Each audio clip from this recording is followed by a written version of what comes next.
Well, good morning. Thanks so much for joining us here, streaming live on the 5 News Plus Smart TV app. I'm Joe Ellison. And I'm Lauren Spencer. We are starting Monday off right. We got the coffee going and a little bit of warm temperatures to start this Monday. Yeah, who knows all about that? Chief Meteorologist Scott Culver. Scott, you got any good news for us today? We need the rain. Okay. We're going to get a little bit over the next few days. Not a lot, 1 to 2 inches, but we do have decent chances several days this week. Is that good? I don't know. I'm kind of putting lipstick on a pig. I don't really know. Let's go live to Doppler radar right now. We do have some scattered showers that a few of us are waking up to this morning. I'll tell you this, I don't want to bury the lead. Our chance of rain and storms today, about 30%. You can see some of those working their way through the area right now. Most of us are dry. However, Franklin County's been the beneficiary of a few rounds of some showers early today. Ozark right now getting ready to see that next wave move through Paris as well. That's going to continue tracking east-northeast, eventually Hartman, Coal Hill, perhaps even Clarksville sees a few of those showers. Notice over here near Cedarville, got a nice little downpour. Boy, it's a tiny little downpour, so it's not going to last long. Arcoma moving into Fort Smith. You've got a nice little shower starting to bubble up. Maybe another one over here near Hackett. These are really spotty in nature, but that's probably going to be the trend we see throughout the course of the day. Here's Kingston right here in Purdy. You've got a couple of those showers. Looks like St. Paul getting a little bit of a drink of water here this morning. Temperature-wise, is warm outside. 80, the number on the board right now in Boonville. 81 here in Poto and Sallisaw. 76 Bentonville, Fayetteville. 79 currently in Alma. How about 77? Our temperature from Stillwell through West Fork. A really mild start to the day. And get this, now temperatures are warm enough, but there's enough humidity, especially in the River Valley, that you can add on 3 to 4 degrees to get the heat index value. Wow, you're talking about heat index value at 7 a.m. in the morning. My word. What's the day going to have in store for us? Well, we expect to warm into the low to mid 80s in northwest Arkansas. We'll continue to see a mostly to at times partly cloudy sky, seeing a few breaks in those clouds giving way to a little bit of sunshine from time to time this morning. Chance of showers and storms will be there. Again, it's a 30% chance. It's not going to be an all-day washout, but there is the potential for at least a couple of those to produce some stronger thunderstorms. Meanwhile, in the River Valley, we are well on our way into the upper 80s. With the heat index value, we're going to be close, if not in the low 90s in terms of feels like temperatures this afternoon. Now, it's a really busy week of weather, not in the sense that we're going to see rain every day, but there are at least low chances of rain every day this week. The best chance we have actually arrives tomorrow. And some of those showers are going to grow into some severe thunderstorms. We do have a severe weather risk for not only today, it's low, but slightly more favorable tomorrow. We'll track that together and more. However, at least for the time being, I know a lot of folks getting ready to hit the bus stop, hit the road to go to work. What do you say we take a trek of traffic area wide? We are going to be taking a live look right now at some of my off-air weather data that I forgot to close and put an RDOT camera in front of. Y'all, I don't know how Danny does this every day. Y'all work hard over here. Us in the evenings, we have it easy. What am I supposed to do here? I-49 Walton Boulevard, that's what you want to see? Okay, all right, hold on. Let's see if I can pick it. There's a lot of, is it this one? No, that's 14th Street. Is this one it? That's it. Okay. Wow. That's looking good. Now you know how the sausage is made. Yeah, we are looking good out there. Not a lot of volume yet, but we know once we get a little bit closer to rush hour, things will pick up. We'll keep you posted here on 5 News Plus. Gunshot wound in the face. Newman's down.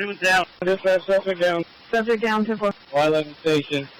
He's been shot one time in the head. Audio from moments after Fort Smith officer Kyle Newman was shot by a suspect. It was then police say the suspect led them on a chase. It started at the McClure Amphitheater just off Mazard Road early Sunday morning on 540 and Grand Avenue. Yeah, this is a look right here of that pursuit where it went across the city of Fort Smith. And this morning, police are continuing their investigation into how this all unfolded. 5 News reporter Claire Averbach joining us live with more. Good morning, Claire. Joe, Lauren, there are still several questions that remain in this investigation that is still going on. Officer Newman does remain in critical condition, and while we're waiting for an update on his condition, which we are hoping to receive today, let's break down how this incident started. Everything began just before 1:30 a.m. on Sunday when Officer Newman received a regular call and went on scene to a group of minors near McClure Amphitheater. While on scene, officers spotted a white pickup truck that had driven into a ditch. Officer Newman approached the driver, who was identified as 27-year-old Joshua Keller, and began a DWI investigation. Police say during that encounter, Keller became argumentative and attempted to flee in his vehicle. As Officer Newman tried to detain him, investigators say Keller produced a handgun and shot Newman in the neck. Keller then fled the scene in the white pickup, leading officers on a pursuit that ended after his vehicle crashed near the Grand Avenue exit on I-540. As officers approached the vehicle, police say a second officer-involved shooting occurred where Keller was killed by police. A handgun was recovered from the truck. Officer Newman was airlifted to a trauma center where he remains in critical condition. Fort Smith Police Chief Danny Baker said the night was extremely difficult and spoke to Newman's bravery. The courage shown by Officer Newman, the responding officers, the dispatchers, the EMS personnel, and our partner agencies was extraordinary. Even after suffering a catastrophic injury, Officer Newman continued fighting and attempting to stop the threat that he was facing. That speaks directly to his bravery and to his commitment. Of course, today we are hoping to learn more about Officer Newman's condition. For now, the Fort Smith Police Department is asking the entire surrounding community to keep Officer Newman, his family, friends, and colleagues in their prayers. Live in Fort Smith, covering news where you live, Claire Everbach, 5 News.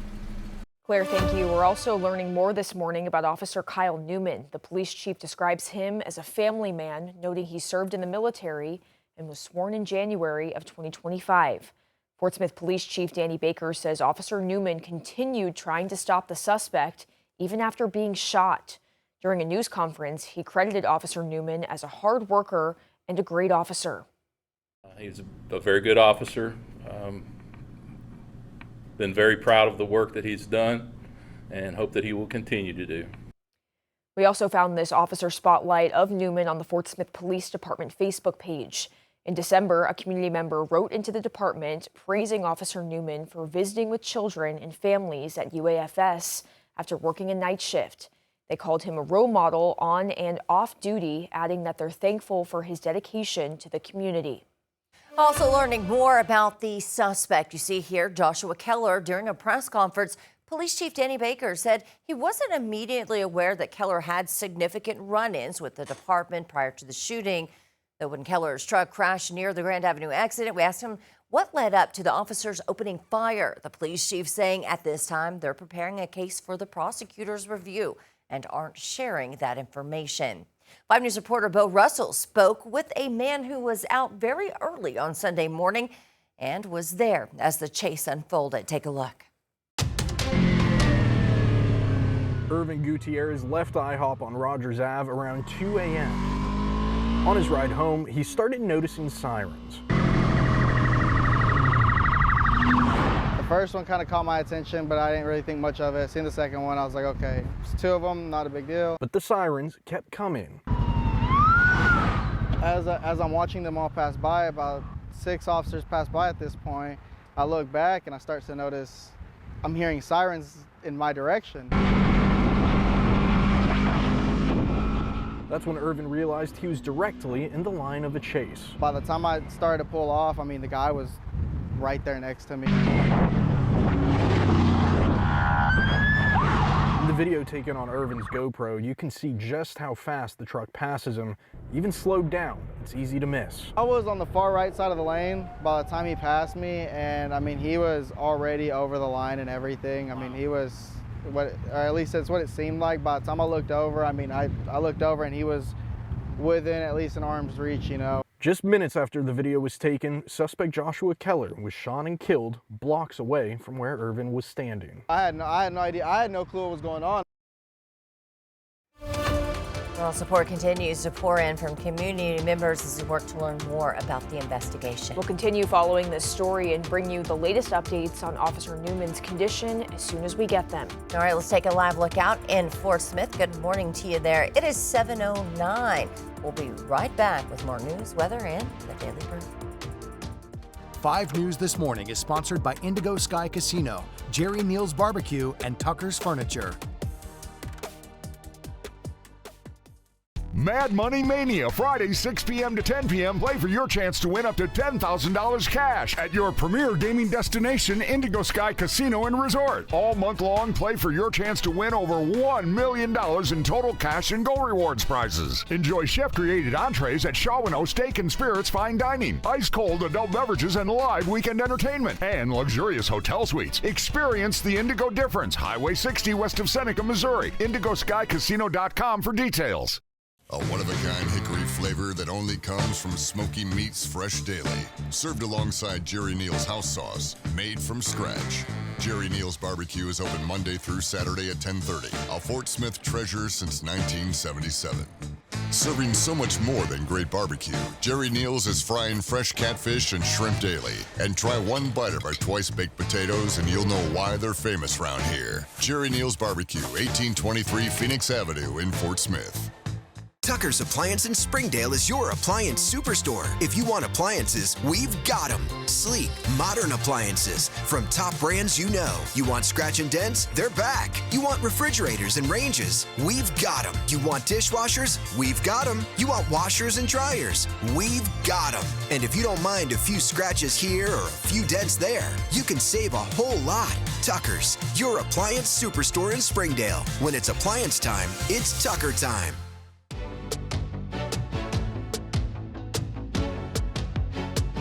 Welcome back. The time is now 7:11. Trending this morning, Illinois is now home to the youngest male museum curator in the world.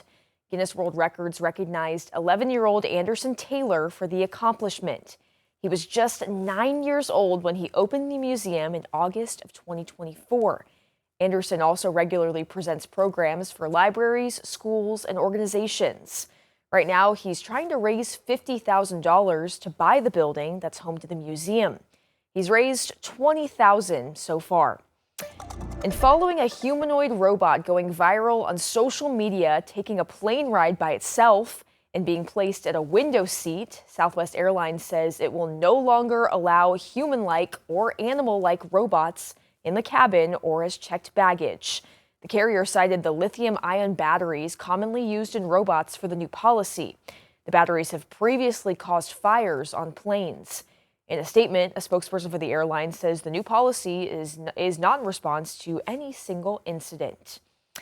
Well, now to a trend in retail that's turned unruly. Reporter Jonathan Vigliotti is in Los Angeles with details on what happened at Swatch stores and why. Move over Stanley Cup and Labubu doll, society, or a good social media blitz, has now decided the hottest accessory is a pocket watch.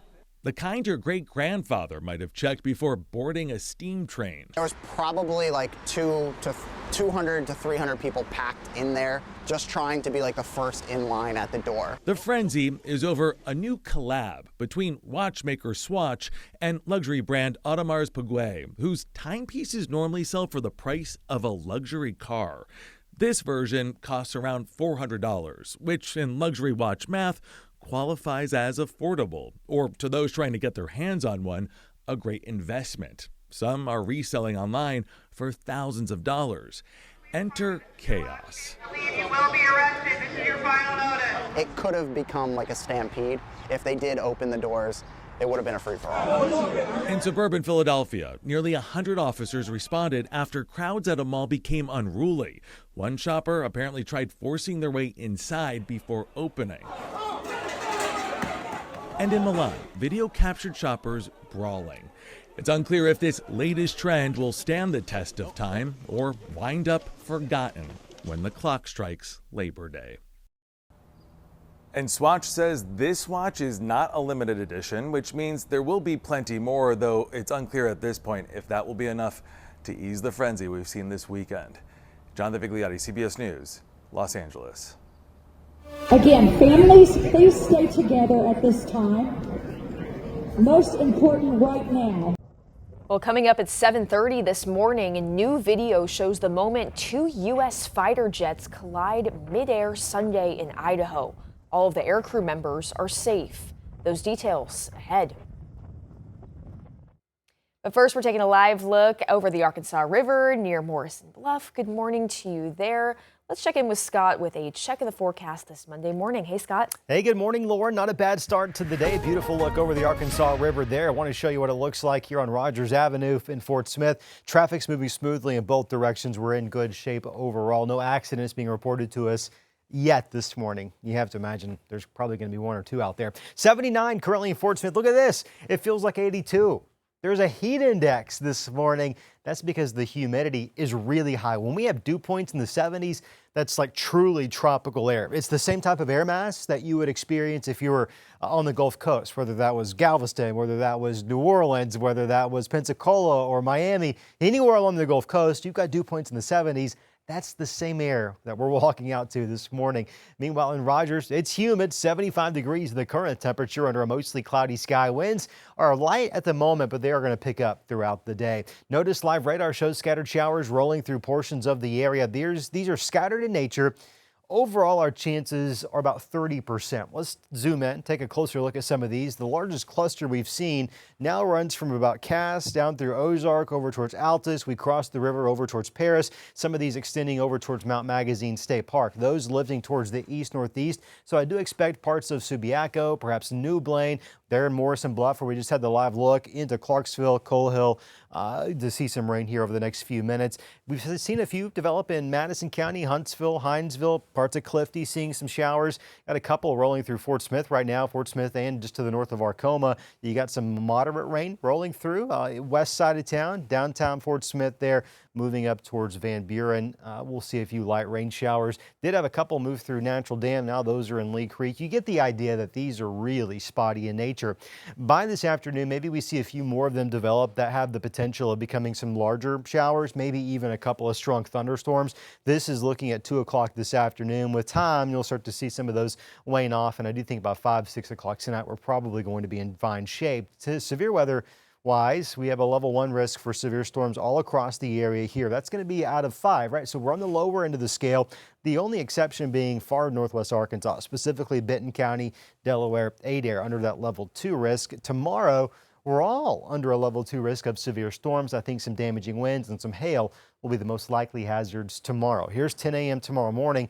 Yeah, we start to see some of these thunderstorms. We'll watch these, but it's really going to be this next wave that we see moving into an environment that by noon, 1, 2 o'clock is going to be a bit more conducive for severe storms to grow. You can see the uptick in intensity with some of these thunderstorms as they move into East Oklahoma, West Arkansas, 2, 3 o'clock. They're tracking off towards the east. Still see that potential for some hail. Probably some very breezy winds up to 60 or so miles per hour. That's enough to knock a few things over.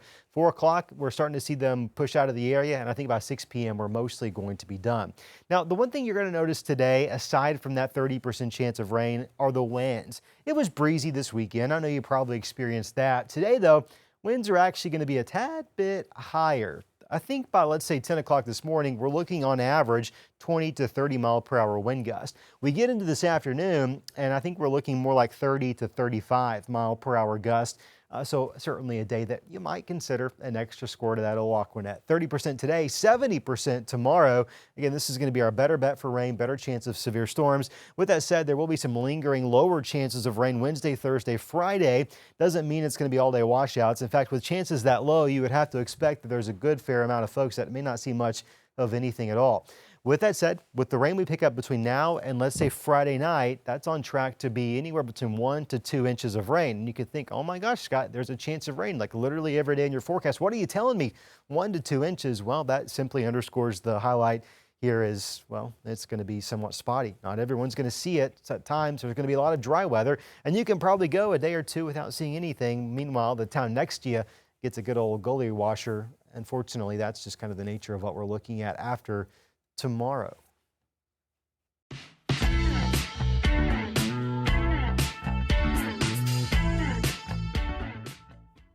Well, hey, welcome to today's Daily Brew. Today we're talking about meteorologists. You're well aware of this warning about the developing of El Nino and what is known as a super El Nino by this fall or winter. A pattern occurring every 2 to 7 years. Now, when they say super, that seems a little much, like a little bit scary. Does that mean like everybody's impacted by it? Yeah. People get I have a soapbox. You just tell me when you're ready for me to stand The on. perfect Daily Brew for Scott to be on. I love it. Let's hear it. Give it to us. It's hogwash. Oh. Okay. Am I allowed to say BS on the stream? Yes. I feel like, yeah. I say yes. It's BS. Interesting. Super El Nino, though. Why do they hype it up so much? Yeah. To scare people. Look, here's the Dramatize. thing. Nowhere in history, you cannot present to me a meteorological, and this is not really even meteorology, this is more climatology, two different things, right? There's not a textbook out there that uses the term super El Nino. Now, are there levels of El Nino? Yes, but officially and responsibly, it's a weak, it's a moderate, or a strong. Super El Nino? Like, who come up with that? It's probably the same bozos like, oh, the term polar vortex will scare people. Polar vortex is coming because it's scary. And no, super El Nino is not a real thing. Is it going to be a strong El Nino? Yes. Have we seen strong El Ninos in the past? Yes. Yeah. Will Everything's we probably been okay. notice some impacts? Yes. But why did we have to add this superlative that does nothing but elicit fear and concern when in reality, come on. Well, so in reality, what could we see from maybe here in our area from something like this? It varies all across the globe. Impacts are generally all across the globe. Here locally, there's two things. Number one, in the summer, an El Nino often results in more wind shear, which can really weaken or even prevent hurricanes from developing. So obviously we don't get hit by the hurricanes, but sometimes the remnants do move up through Arkansas and Oklahoma. It happens every few years. So the odds of that happening are a little bit lower. Doesn't mean it's not going to happen. It's just the odds overall are a little bit lower. And then by the winter months, we typically see a little more than average precipitation.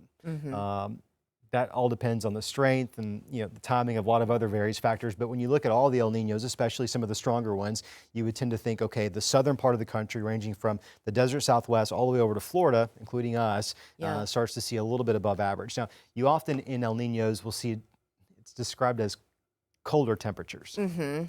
It's like a degree or two below average, like not even noticeable. It doesn't seem fair. Like you can't really say colder. Right. I mean, technically. Technically on paper, and in the world of climatology, sure, yeah, absolutely. But in the terms of like, hey, we live here day to day, I mean, you're not going to walk outside and like, oh, goodness, this El Nino is really killing it. And it's a super one, It's a too. super, like no one's going to be thinking, you're not going to hear me on any forecast or Danny on any forecast say, well, today's forecast is driven by El Nino. That's just not the way it works. As much as these headline writers and these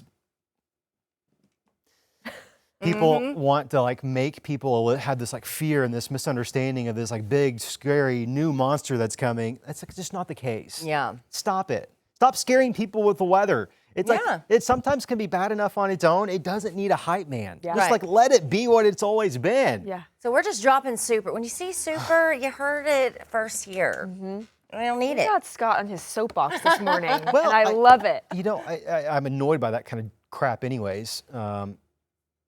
But I've been getting more and more messages the last 2 weeks. I feel like people are like being exposed to it. It's like showing up in national media more often, and people are genuinely concerned. And I'm like, no, you can't be scared. I'm not going to let you be scared. And so now I just feel like people are scaring my friends, my viewers I try to take care of. Yeah. We're not going to have that. And we're not going to have that. We're going to speak some reason to this bull crap. He's passionate about He it. is. He He is. No, never. I love it. We need Stop more of this, Scott, using right here. the weather to scare people. Exactly. Yeah, That's love right. it. All right. Thank you for joining us here for the Daily Brew. Everything you need to know about the non-existent El Super Nino. It's windy down there in West Debunked City. by You see that? Scott. El Nino producing those big wins. That's super Super El win. Nino. Super. Oh my. Stay with us. We'll be back.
Well, good Monday morning, everybody. Your current time, 7:26. If you're getting ready to begin your day, there are a few showers I want you to be aware of. Look, our chance today, about 30%. It's not going to be an all-day washout, but enough of a chance that some folks are going to need the windshield wipers on their way to work and school. You can see Franklin County through Logan County. That's where we find the biggest cluster of showers and storms. North of Huntsville towards Clifty and Hinesville, you got a little bit of light rain, and we've seen some spotty showers already this morning in Fort Smith, Arcoma, parts of Crawford County, Cedarville seeing a little bit of rain. Also, notice the temperatures. Wow, it's warm. We didn't cool off much at all overnight. Sallisaw and Poto, good morning to you folks there. It's 81 degrees out the front door, 76 currently in Fayetteville as well as in Bentonville. Meanwhile, Fort Smith sits at 79 degrees. We've had a heat index already across places like Fort Smith as high as 84 degrees already. It's awfully early in the morning and in the year to be having heat index values like that, huh? Well, that humidity stays with us today. 84, the actual high temperature in Northwest Arkansas today. Heads up, the wind's going to be breezy. The chance of rain there, of course, is 30%. We're mindful of that, but the wind for everybody is going to be between 25 and 35 miles per hour in the tomorrow. 75 degrees, 70% chance of rain and thunderstorms. 15 to 25 miles per hour is going to be likely. Meanwhile, in the River Valley, our high temperature today likely climbs up to 88 degrees. Heat index values in the 90s. Partly to mostly cloudy skies, 20 to 30 mile per hour winds. We'll look for better chances of rain, even some strong thunderstorms tomorrow. There is at least a low chance of a couple of severe storms tomorrow. Level 2 out of 5 risk for everybody. We'll continue tracking that forecast and more right now on 5 News Plus, streaming until 9 a.m.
I'm Claire Everbach. Coming up on 5 News this morning, we're working to learn more about Officer Kyle Newman in Fort Smith, who was critically injured in a shooting on Sunday. And I'm Joe Ellison. A weekend of gunfire in Austin, Texas. Why police are calling this particular investigation a random shooting spree. We've got 2 juveniles, 15 and 17, running around with guns, creating this havoc. And I'm Lauren Spencer. New video shows the moment jet planes collided during an Idaho air show. With the latest on what went wrong. Your 5 News this morning starts now.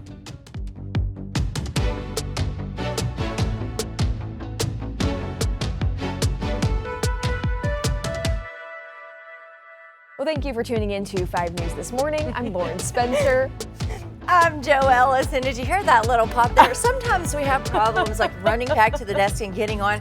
I've been worrying about you all morning in this I've chair. kind of been wobbly today for some reason. I'm surprised I haven't fallen yet. I'm a little bit clumsy. Yeah. And I haven't taken a tumble just yet. With all the moving around on the morning show. It'll happen. Yeah. Now, Tiffany, those who watch every day, they know Tiffany.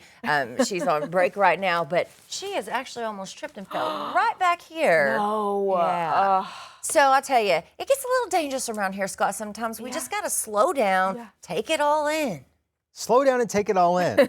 That's what I say when we have nice weather as well. We've had some nice weather in recent days. Today's not going to be a bad day necessarily, but you know, maybe let's put some positive spin on this. Maybe some folks are going to have the opportunity to sit on the back porch and enjoy some nice slow rain. Perhaps, yeah, maybe, I don't know. Other folks are going to find their day impacted by the rain and the storms. Let's get a check of what's happening outside right now. You find live radar shows some scattered showers around the region. These have been pretty spotty in nature, although we can continue to see this chance fester into the afternoon. Similar to what we're seeing right now, move through parts of, let's say, just to the west of Muldrow. You got a couple of showers that have now crossed the river out of Fort Smith into Van Buren. Another little shower right now in Mountainburg. Meanwhile, some nice scattered rain falling between, let's say, Paris through Denning over towards Coal Hill, Hartman. Cass has seen a little bit of light rain this morning as well. Huntsville, you're seeing these showers continue to kind of fester on and off. You've seen a couple of these passing showers this morning. That trend likely continues through tomorrow. Meanwhile, it's a warm start to the day. We're at 76 currently in Bentonville, 73 Eureka Springs, 76 our number on the board in West Fork. Good morning to everybody in Siloam Springs, 75 degrees. Also 75 in Y City, where we had a live look earlier this morning, 79 the temperature currently in Alma. Warm and muggy start to the day, and it's going to be muggy all day long. That's going to make these temperatures actually feel a bit warmer. That's the heat index. I know I don't have to tell you about it. You're like, ugh, you're dreading it. It's back, isn't it? It is. We'll warm into the mid 80s this afternoon across northwest Arkansas. Our skies stay probably overcast with some occasional breaks, giving way to a few peaks of sunshine, especially later in the day. Meanwhile, in the River Valley, you'll notice that temperature warming up into the upper 80s. Now, we already have a heat index value this morning, like right now in Fort Smith. So expect this to really feel like we're in the 90s by this afternoon. It'll be a really warm day with those passing showers. Today's odds are about 30%. Now, tomorrow, we're going to see a 70% chance of rain and some storms, and a few of those storms could be on the strong, possibly even severe side of things. And so I'll have to brief you on that. I'd like to circle back up here in just a few minutes, and we'll get you set up with a forecast to plan around some of those storms and the week's chances of rain that continues. Let's now, though, take a check of your traffic update across the region. 540 in Rogers Avenue shows pretty healthy amount of folks traveling northbound here along 540. Southbound lane starting to pick up some volume here as well. Now, I've been looking area-wide on the RDOT cameras, and there are no accidents being reported to us on major interstates or highways. So we should all be good out the front door. If that changes, and probably will as closer we get to rush hour, we'll keep you posted and hope you avoid some of those delays. All right, thanks for that. It is 7:34. Today, we're working to learn more about the condition of Officer Kyle Newman in Fort Smith. He was shot on Sunday by a suspect that led police on a chase. Before we go out live to Claire in Fort Smith with more, let's take a listen to some dispatch audio giving us a look at how it all unfolded. 540 past the Grand exit northbound. Dispatch, subject down. Subject down to Y11 station. He's been shot one time in the head. Moments later, that's when the suspect took off with officers right behind him. Officer Newman is in the hospital right now. The Fort Smith police chief saying he's fighting for his life. Yeah, let's check in with 5 News reporter Claire Everbach. She's live in Fort Smith with the latest. Claire. Lauren, Joe, as we know, Officer Newman does remain in critical condition. And while we wait for an update, we're going to take a closer look into the investigation that's going on and what led up to this incident. It all began just before 1:30 a.m. on Sunday, which started as a regular police call. Officer Newman responded to a group of minors near McClure Amphitheater. On scene, officers spotted a white pickup truck that had driven into a ditch nearby. Officer Newman approached the driver, who was identified as 27-year-old Joshua Keller, and began a DWI investigation. Police say during the encounter, Keller became argumentative and attempted to flee in his vehicle. As Officer Newman tried to detain him, investigators say Keller produced a handgun and shot Newman in the neck. Keller later then fled the scene in his white pickup, leading officers on a pursuit that ended after his vehicle crashed near the Grand Avenue exit on I-540. As officers approached the vehicle, police say a second officer-involved shooting occurred and Keller was killed by police. A handgun was recovered from the truck. Officer Newman was airlifted to a trauma center where he does remain in critical condition. Fort Smith Police Chief Danny Baker said the night was extremely difficult and spoke to Newman's bravery. The courage shown by Officer Newman, the responding officers, the dispatchers, the EMS personnel, and our partner agencies was extraordinary. Even after suffering a catastrophic injury, Officer Newman continued fighting and attempting to stop the threat that he was facing. That speaks directly to his bravery and to his commitment. We are still working to learn more about Officer Newman's condition, and we do hope to receive an update at some point today. The Fort Smith Police Department has requested that the entire community keeps Officer Newman, his family, friends, and colleagues in their prayers. Joe, Lauren, back to you. Claire, thank you. We've been working to learn more about Officer Kyle Newman, the police chief describing him as a family man. They also say he's a military veteran. According to a Facebook post from the department, Newman was sworn in as an officer in January 2025 and went through the city's police academy. And developing this morning out of Texas, 4 people wounded, 1 seriously, in what police are calling a weekend shooting spree in Austin. Police there say 2 teen suspects are in custody. A 3rd has been detained. It follows at least a dozen shootings that began on Saturday afternoon and even a weekend manhunt. Authorities also saying the incidents began after the suspect stole a firearm from a gun store and a car from an apartment complex. Most of South Austin sheltered in place as the teens drove around firing at homes, according to officers, even firing at fire stations and other structures. I don't know what a motive is. I don't know what motive would drive anybody to come and drive around senselessly in this city and in multiple parts of the city shooting. Eventually, the teens were caught running from their car north of Austin, were taken to a juvenile detention center. Authorities say a 3rd suspect was also detained late yesterday evening. And in Idaho, all crew members are safe after 2 fighter jets collided during an air show. It happened Sunday near the Mountain Home Air Force Base. The mid-air crash happened on the 2nd day of the Gunfighter Skies air show. Officials say all 4 crew members involved in the crash ejected and parachuted to safety. We didn't actually see the collision happen, but we did see, the aftermath. We, of course, started looking at the road, and that's when we saw that big black plume of smoke behind us. First responders mounted a swift response after the crash. The base went on lockdown, and the Mountain Home Police Department says the rest of the air show was canceled. In a statement, the Air Force Base gunfighters said an investigation is underway.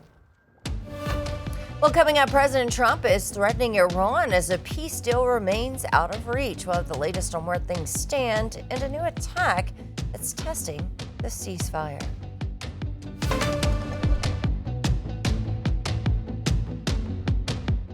Five News This Morning is sponsored by Indigo Sky Casino, Jerry Neal's Barbecue, and Tucker's Furniture. Mad Money Mania, Friday 6 p.m. to 10 p.m. Play for your chance to win up to $10,000 cash at your premier gaming destination, Indigo Sky Casino and Resort. All month long, play for your chance to win over $1 million in total cash and Go Rewards prizes. Enjoy chef-created entrees at Shaw & O Steak and Spirits Fine Dining, ice-cold adult beverages and live weekend entertainment, and luxurious hotel suites. Experience the Indigo difference. Highway 60 west of Seneca, Missouri. IndigoSkyCasino.com for details. A one-of-a-kind hickory flavor that only comes from Smoky Meats Fresh Daily. Served alongside Jerry Neal's house sauce, made from scratch. Jerry Neal's Barbecue is open Monday through Saturday at 10:30. A Fort Smith treasure since 1977. Serving so much more than great barbecue, Jerry Neal's is frying fresh catfish and shrimp daily. And try one bite of our twice-baked potatoes and you'll know why they're famous around here. Jerry Neal's Barbecue, 1823 Phoenix Avenue in Fort Smith. Tucker's Appliance in Springdale is your appliance superstore. If you want appliances, we've got them. Sleek, modern appliances from top brands you know. You want scratch and dents? They're back. You want refrigerators and ranges? We've got them. You want dishwashers? We've got them. You want washers and dryers? We've got them. And if you don't mind a few scratches here or a few dents there, you can save a whole lot. Tucker's, your appliance superstore in Springdale. When it's appliance time, it's Tucker time.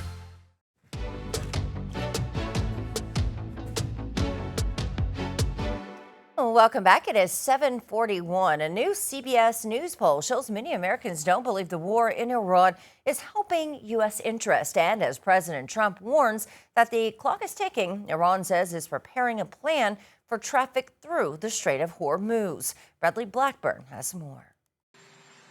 President Trump issued a warning to Iran on social media Sunday, posting, "The clock is ticking and they better get moving fast or there won't be anything left of them. Time is of the essence." It came the same day the president reportedly discussed Iran in a phone call with Israeli Prime Minister Benjamin Netanyahu. The ceasefire between the two countries is being thwarted again after a drone strike sparked a blaze at a nuclear power plant in the United Arab Emirates. As Pakistan pushes to restart peace talks, the country's interior minister traveled to Tehran over the weekend to meet with Iran's president and parliamentary speaker. This after President Trump rejected the Iranians' latest peace proposal last week. I looked at it, and if I don't like the first sentence, I just throw it away. Days later, Iran's foreign minister declared Tehran, quote, cannot trust the Americans at all. Sunday, GOP Senator Lindsey Graham, a staunch Trump ally, pushed for more U.S. military strikes. Hurt them more.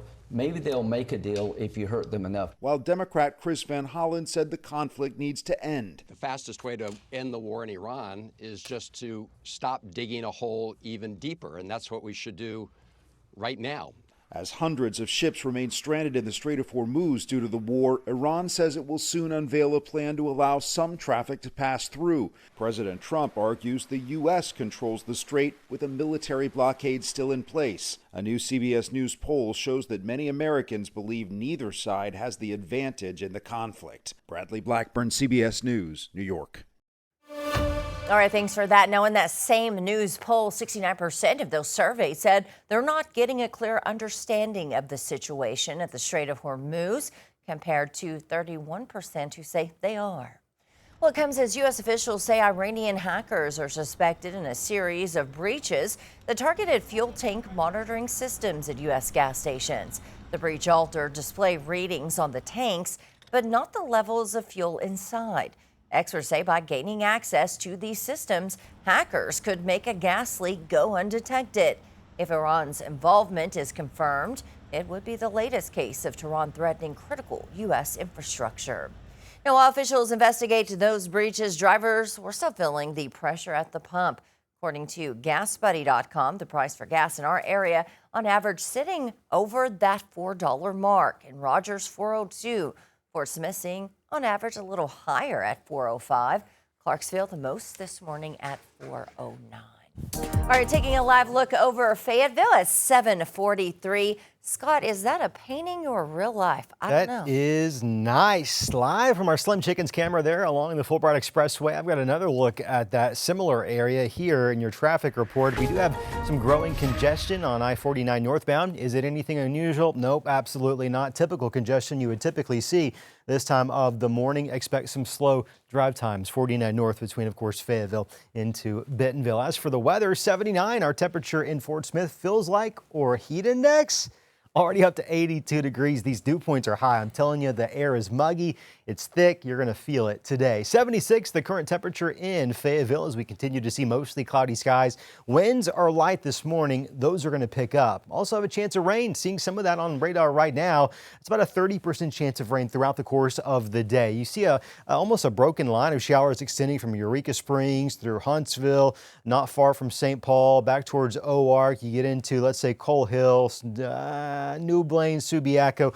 points off towards the east with some scattered showers on the backside of that system. As we go across the afternoon, this is about, let's say, it's morning, 10 o'clock, you might see a couple more of these little showers developing, and the potential for a couple of thunderstorms will be there early this afternoon into, let's say, maybe as late as, let's say, 4 or 5 o'clock before a lot of us are going to be drying out. The severe weather potential for today looks like this. It's a level 1 for the majority of the area. We do drop it to a level 2 for far northwestern Arkansas. We're talking Benton County, northwest Washington County, communities like Cincinnati, Weddington. You get into Delaware and Adair counties as well. Tomorrow, the chance of rain overall increases. Today it's at 30%, right? Tomorrow it's up to 70%, and the severe weather parameters are a little bit higher tomorrow, so we have a level 2 in effect for everybody. By Wednesday, rain's still possible. Chances are a little bit lower. Still possible, though. Right now, I don't expect any severe storms. When we put Futurecast to work for us, let's time some of this out tomorrow. 10, 11 o'clock, you've got some of these thunderstorms that, in of themselves could be strong, but it's really going to be this cluster of storms that's going to be growing upscale and intensifying as it works our direction. Why is it getting stronger? Well, we get into the afternoon and that sunshine has had time to beat down and add a lot more storm fuel to the atmosphere, in which case these storms will tap into it. 1 o'clock, you're starting to see those move into places in East Oklahoma. By 2, 3 o'clock, they're in West Arkansas. Still seeing some in Northwest Arkansas, but perhaps a bit more widespread the further south you go. These storms here continue through about 5 o'clock tomorrow evening. They are going to be capable of producing some large hail, 1 inch in diameter. It's about the size of a quarter, 60-mile-per-hour straight line winds.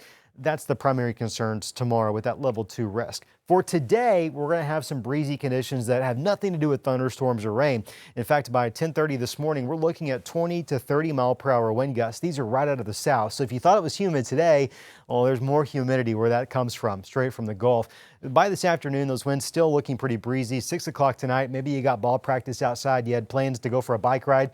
Be mindful of some tailwinds or headwinds, depending on your direction of travel. We're still going to see some pretty breezy conditions. Let's take a check of your 7-day forecast. 84 today's high temperature. Tomorrow, we're dropping down to 75 degrees. It'll be a little bit cooler on account for the rain and the storms. Also keep this in mind, it's still going to be breezy tomorrow. Now the severe weather threat starts to come down a little bit going into Wednesday, Thursday, Friday, but you notice chances of rain are still there. Not a high enough chance that guarantees you are going to see rain in your backyard. It could be one of those situations where you get barely missed, but the town next to you just gets a good old-fashioned goalie washer. This weekend is going to be a little bit drier, therefore a little bit warmer. Until then, a pretty active weather pattern. So if you're looking at all those chances of rain from today through this weekend, you might wonder, okay, well, how much rain are we going to get? Well, since it's not going to rain all day every day, and the chances some days are pretty low, we're only looking at about 1 to 2 inches of rain between now and Friday. That's a check of your 7-day forecast. Now it's time to check in with Kyle Marshak with our morning sports report.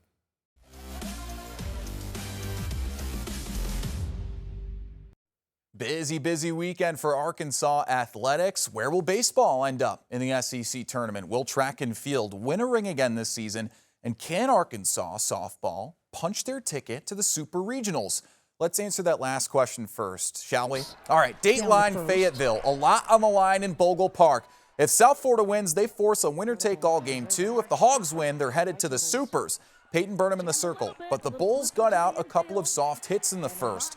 Jemiah Nelson up, bases loaded, and they trade a double play for a run, so USF takes a 1-0 lead. So for the first time this entire regional, the Hogs are losing a softball game. Bottom 2, that did not last long. Atalia Rijo brings Carly Davison home with a 2-bagger, and we're knotted up at 1 apiece. Kaylee Wyckoff walks, so it's Kennedy Miller's turn with 2 outs, 2 runners on. And she'd been 0 for this entire series. Not anymore. It's Miller time. A 3-run jack, and the Hogs have plated 4 runs, all with 2 outs here in the second. It's 4-1 Arkansas. On to the 4th, and South Florida offers a rebuttal. Alexa Galagani, gonzo. It's back to a 2-run game, 4-2. Bottom 4, Ella McDowell with a McDouble, 5-2 Hogs. Tiana Bell had been a little quiet this series, but she contributes. RBI knock to make it a 4-run lead for Arkansas. Dakota Kennedy, on the other hand, might be the hottest hand in the lineup. She adds on. And then Davison back up to the dish. Stay fair, it just hugs the line, and KD caps off the big inning. A 6-run advantage for the Razorbacks. So we move to the 6th. Hogs looking to run roll them now, and Dakota Kennedy delivers. For the 2nd day in a row, a walk-off knock for Dakota Kennedy via the run rule, a double this time around. And it's the first time in program history that the Hogs have run ruled all 3 of their opponents in the regionals. And it is clear, they're keeping it loose, but they're still dominating. I don't think there's like a right or wrong way how to play loose or like a definition of how to play loose, but I think it's just the love of the game and just having fun and knowing that ultimately it is still a game, and coming back to that kind of helps. They all have a lot of different tools. They all have a really good sense of who they are, and they all have a ton of confidence and trust in the rest of the lineup. When you have all those things, you get to just play with a lot of freedom. We just have a really potent lineup, and it's a combination of all those things. So on to the Supers in the NCAA tournament for softball, but on to the SEC tournament for baseball. We'll look ahead at that with Alex Stewart over at 6 o'clock. We'll see you guys then. All right, thanks for that, Kyle. Now in Fort Smith over the weekend, the Omega Annual Car Show rolled into Central Mall. It was on Saturday, drawing in a lot of classic car collectors around the area, with all the proceeds benefiting the Disabled American Veterans Chapter. Chapter provides support and transportation for our local veterans. Organizers say they use the community's passion for vehicles for veterans who need it the most. Recently, it was kind of brought to our attention that disabled American veterans are in really need of some funding, and of course, it's very, very limited these days. So, one of the things we're trying to help them do is to build up their funds to where they can purchase a transport vehicle. Organizers say one of the projects they were assisting in funding is going toward a new transport vehicle. They hope to host a separate event this upcoming October. And in Illinois, a special reunion there featured vintage warplanes and the World War II veterans who once flew them. CBS News' Noel Brennan has more. Weathered warbirds from World War II. Excellent, that works for me. Still have life and lift under their wings. They put on a show in Peru, Illinois. The TBM Avenger Reunion. Every airplane that you see out here is a veteran military airplane. But more impressive than the planes is the veteran hanging in the hangar. You were a truck driver before you joined the Navy? I didn't know that. Alvin Gould is 100 now, but he was once a 17-year-old in the Navy, more nervous around girls than torpedo bombers. I'm not that shy around them now. He has a girlfriend now. A lifetime later, he still lives for that feeling of flying in a warbird. I probably have thousands of hours. As old as I am, I started at 17. Been flying for 83 years. His plane of choice hasn't changed. This is a TBM Avenger torpedo bomber. Alvin swears he's in better shape than the aircraft. I'm not that rusty yet. During the war, Alvin was a turret gunner, and he can show you exactly what that was like. No, I'm gonna go in this way. Every year of the air show, it's like a tight squeeze back in time. Is your butt all the way back in? That's it. Suddenly, a 100-year-old is 17 again. Almost. Well, I was a lot younger then and more resilient. Hard to imagine anything more resilient than a veteran. Or the vintage planes they once flew. The TBM Avenger Reunion reunites them both. Is there an air show like this anywhere else in the country? I don't believe so. That really honors veterans quite as much as we do. Peru will keep the show going for vets like Alvin. As long as there's life to live and lift under wings. Taps, Tim, start taps. Noel Brennan, CBS News, Peru, Illinois.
Well, good Monday morning, everybody. 5 News Chief Meteorologist Scott Covert here in for Danny Cassidy this morning. The current time, 7:56. If you're about to grab the keys and hit the road for the day, you might be mindful of a few passing showers. Our chance of rain for the rest of the day is going to stay at about 30%. You see some of these showers already working through the area. Now a little bit of lightning and thunder being noted in parts of Madison County. The severe weather odds are relatively low today, but I'll walk you through that just to be on the safe side. The heaviest shower right now just to the south of the Bobby Hopper Tunnel. That's moving towards the northeast. All of this activity moving towards the northeast. Most of it's pretty spotty, and overwhelmingly it's pretty light in nature, which ultimately results in probably it's not even enough to really even wet the ground before it's all said and done. Again, we'll keep a chance of that in the forecast through later today. Meanwhile, it is a warm start to the day. We're at 80 degrees right now in Fort Smith, 76 in Bentonville, 77 Boonville, 81 Sallisaw Poto. How about Huntsville right now at 74 degrees? It's muggy as well. There's already a heat index across parts of the River Valley. Basically add 2 to 3 degrees on top of that actual temperature and you're going to get what it feels like. Here's Futurecast over the next few hours. You'll still see these spotty to scattered thunderstorms. I do think by, let's say, 3, 4 o'clock, a lot of it's gone out of the area. The other thing I want you to be aware of today, it's going to be pretty windy. We've got wind gusts up to 35 miles per hour this afternoon. Tomorrow's chance of rain and storms notably higher. That's 70%. A couple of those could be strong, possibly severe as well, with low rain chances continuing the rest of the week. In the River Valley, 88 today. Tomorrow, down to 81 with a 70% chance of rain and the thunderstorms. We're taking another deep look into the week's forecast, including the severe weather potential right now on 5 News Plus. We hope you'll join us there.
Well, it's 8 o'clock and a live look out over Ozark this morning. Good morning to you there, and thanks for hanging out with us on 5 News This Morning. I'm Lauren Spencer. And I'm Joe Ellison. We're off to a great start, but you can see out there, the sun isn't like shining. It doesn't look crisp like it usually does. Yeah.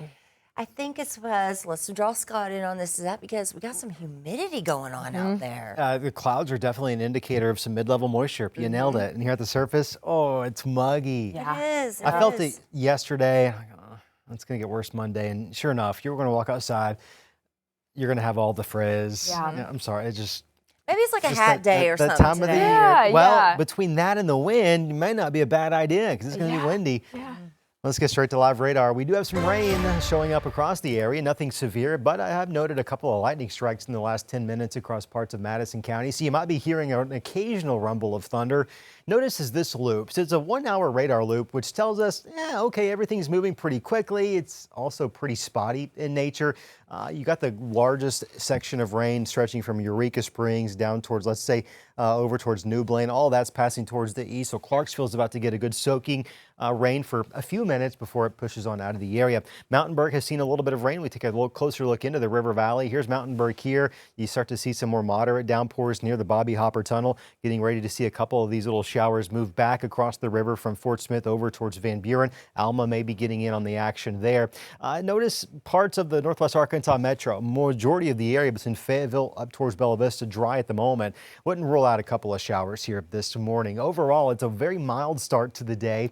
A lot of us are in the 80s, and if we're not in the 80s, we're all definitely in the mid to upper 70s. That plus the humidity that's around the region is certainly going to make for a sticky day. As we look what the day does have in store for us, you're going to notice those clouds are going to be pretty stubborn. Now, at times, they very well may break and give way to a little bit of sunshine. Chances of rain on and off into the afternoon as well. That chance again today, 30%.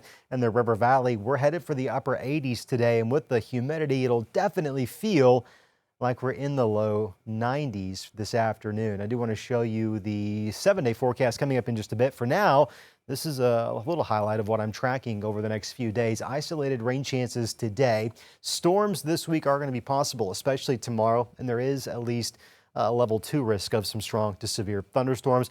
Let's do this. Let's make a plan. We'll circle back up together here in just a few minutes and go over the nuts and the bolts, exactly what you need to know, nothing more. In the meantime, let's get a check of traffic around the region. You're going to find here a live look of I-49 at Garland Avenue looking towards the north. Healthy, steady flow of folks in and around town this morning. I'm happy to report still, thus far, knock on wood, we are free of any accidents, nothing unusual. If that changes, we'll let you know. Gunfire, gunfire. Station, we have a gunshot wound in the face. Newman's down, Newman's down. That was audio from the scene after Fort Smith police officer Kyle Newman was shot Sunday morning near the McClure Amphitheater. Yeah, police say the suspect then led police on a chase, which ended in a crash and a deadly exchange of gunfire. Now, Officer Newman remains in critical condition this morning. We're hoping to get an update on if anything has changed. We're looking into what's next for the officer. While we're waiting on word, there's an entire investigation underway.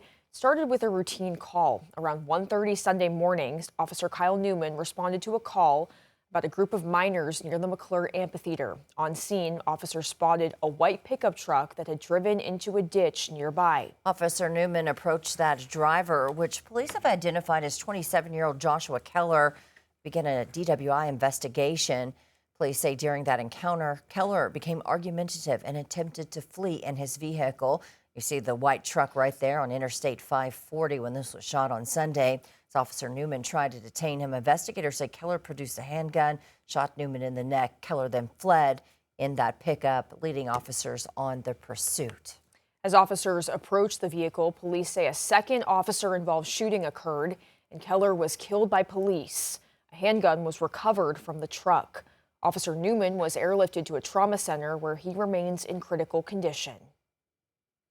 The courage shown by Officer Newman, the responding officers, the dispatchers, the EMS personnel, and our partner agencies was extraordinary.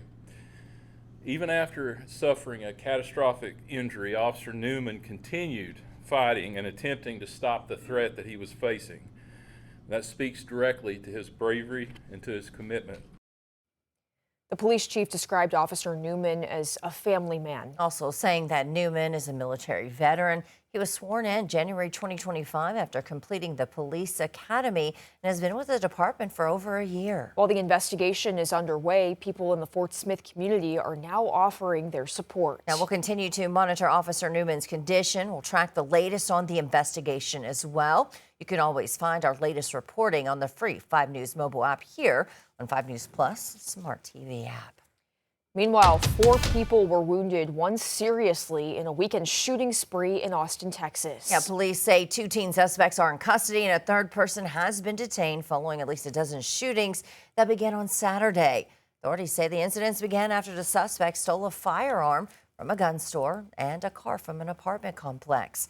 South Austin was temporarily under a shelter-in-place order on Sunday as police conducted a manhunt for the alleged shooter. Investigators say targets included pedestrians, a man who was walking his dog, multiple apartment complexes, and 2 firehouses. I don't know what motive would drive anybody to come and drive around senselessly in this city shooting. And we need to take seriously the fact that we've got 2 juveniles, 15 and 17, running around with guns, creating this havoc. Police are searching for a motive, they say, and characterizing the shooting as what they're calling, quote, random. Well, President Trump over the weekend said the clock is ticking on Iran as Pakistani officials also push for a return to peace talks. Yeah, this as Tehran says it plans to soon lay out a plan to move traffic through the Strait of Hormuz. Bradley Blackburn has more. President Trump issued a warning to Iran on social media Sunday, posting, "The clock is ticking and they better get moving fast or there won't be anything left of them. Time is of the essence." It came the same day the president reportedly discussed Iran in a phone call with Israeli Prime Minister Benjamin Netanyahu. The ceasefire between the two countries is being thwarted again after a drone strike sparked a blaze at a nuclear power plant in the United Arab Emirates. As Pakistan pushes to restart peace talks, the country's interior minister traveled to Tehran over the weekend to meet with Iran's president and parliamentary speaker. This after President Trump rejected the Iranians' latest peace proposal last week. I looked at it, and if I don't like the first sentence, I just throw it away. Days later, Iran's foreign minister declared Tehran, quote, cannot trust the Americans at all. Sunday, GOP Senator Lindsey Graham, a staunch Trump ally, pushed for more U.S. military strikes. Hurt them more. Maybe they'll make a deal if you hurt them enough. While Democrat Chris Van Hollen said the conflict needs to end. The fastest way to end the war in Iran is just to stop digging a hole even deeper, and that's what we should do right now.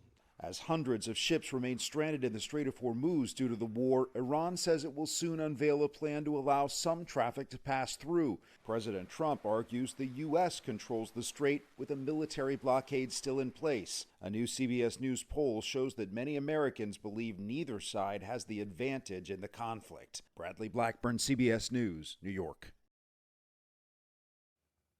All right, it is 8:08 this morning. Pain at the pump pushing more Americans to change how they travel. Why trains and buses are seeing a surge in riders. And coming up in the Daily Brew, the Pope is hopping on a viral trend. What could it be? What could it be? I don't know, maybe. And the robot takeover may have hit some turbulence. One airline is now banning humanoid robots on board. You don't want to miss it.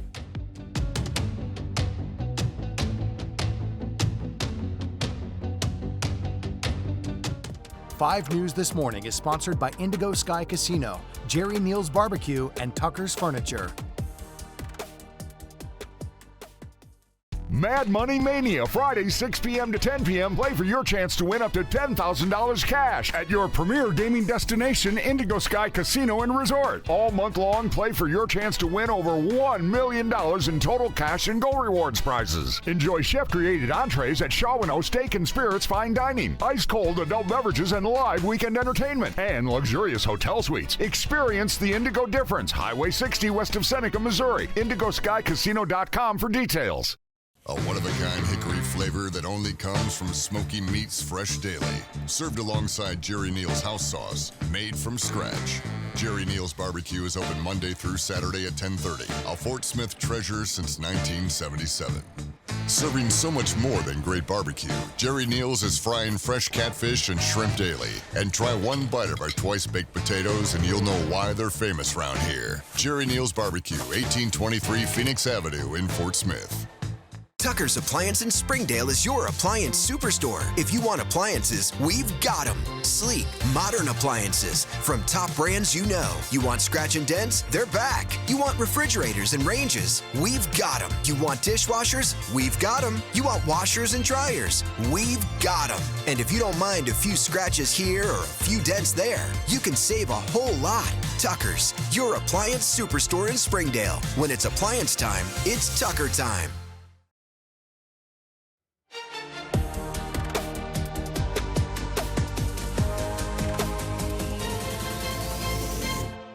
All right, it is 8:10 this morning. Welcome back. If you plan to head out today and you're filling up the gas tank, Well, here's what you can expect. Take a look. Average over across our area, that's above the $4 mark, but just barely. And Rogers there, you're ready to pay about $4.01. Fort Smith just a bit higher at $4.04. And then looks to be Clarksville, which usually is the case, a little bit higher at $4.09. With gas prices up, more people are relying on mass transit.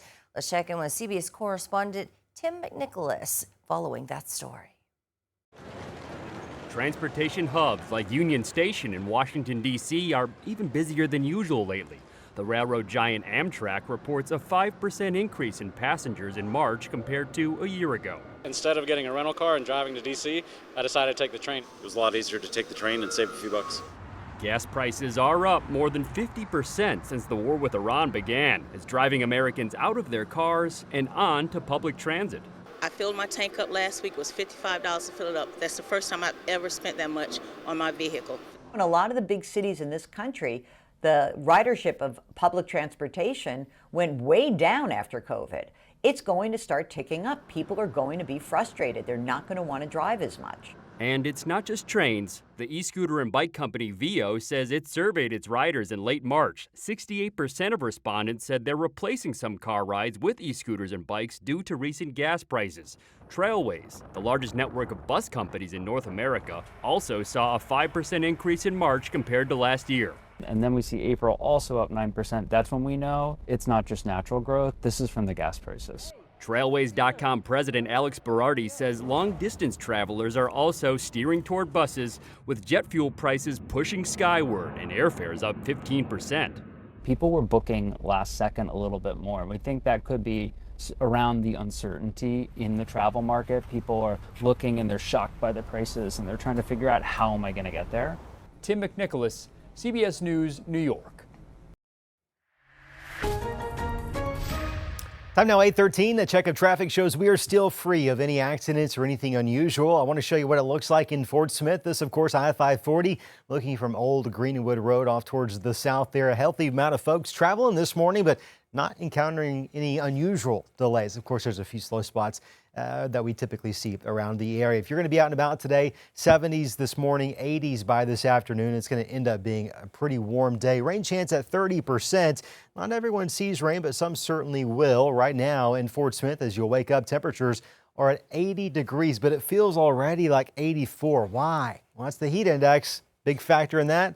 The humidity, and the humidity is pretty thick. It's high. It's going to be high for the next couple of days. 77 the temperature in Fayetteville with a heat index already, or feels like temperature, same thing, interchangeable. 79 degrees. Winds currently out of the south about 10 to 12 miles per hour.